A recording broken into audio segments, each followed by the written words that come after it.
Assalamualaikum warahmatullahi wabarakatuh. Perkenalkan, nama saya Siti Aulia Gasali dari Universitas Terbuka Makassar, tepatnya di Salur Maros. Pada kesempatan ini saya akan mempresentasikan mengenai sistem pencernaan pada tubuh manusia. Nah, seperti yang kita lihat di atas ini, makanan pertama kali masuk melalui mulut. Setelah itu menuju ke kerongkongan.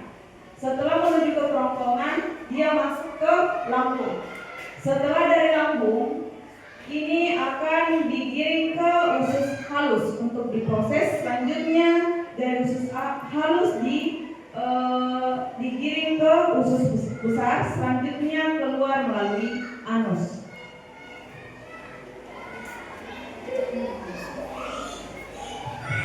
Baiklah, saya bahas satu persatu mengenai sistem pencernaan itu. Yang pertama, mulut. Mulut merupakan tempat pertama kali makanan masuk. Di mulut, makanan dirasakan oleh lidah dan dihancurkan oleh gigi. Boleh kita lihat ini.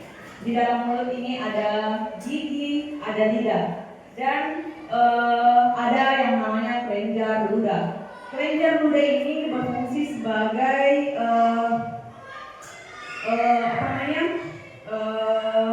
penghalus untuk menggiring makanan ke kerongkongan.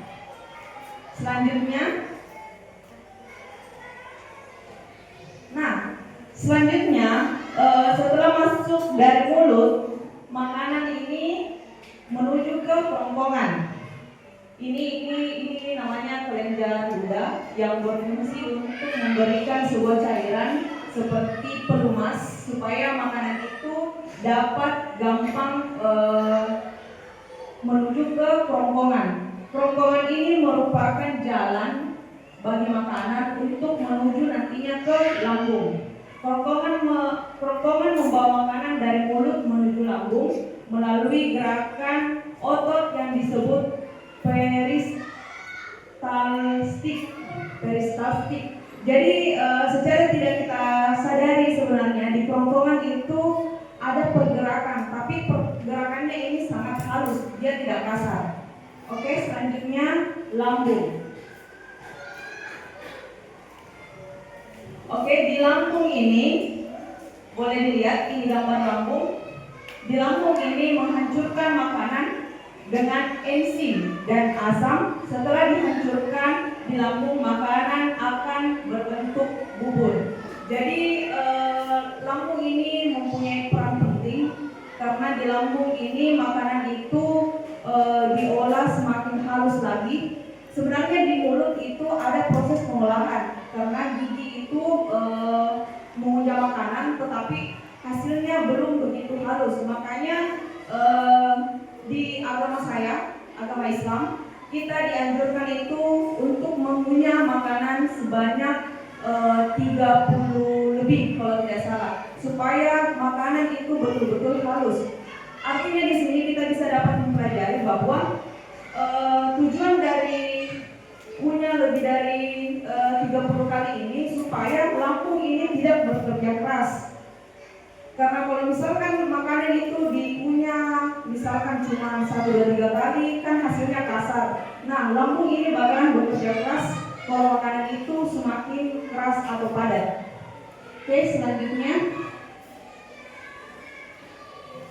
Nah, selanjutnya ini ada yang namanya usus halus. Ini gambarnya. Seperti namanya, usus halus. Jadi bentuknya dia itu sangat halus. Nah, usus halus ini berfungsi menyerap nutrisi dari makanan dan mengubahnya menjadi energi. Jadi tanpa usus halus ini kita akan merasakan lemak.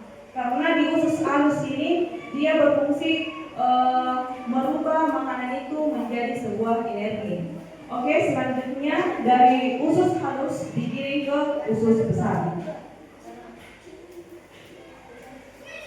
Nah, di usus besar ini, di sini usus ini berfungsi untuk menyerap air dari sisa makanan sehingga berubah menjadi kotoran.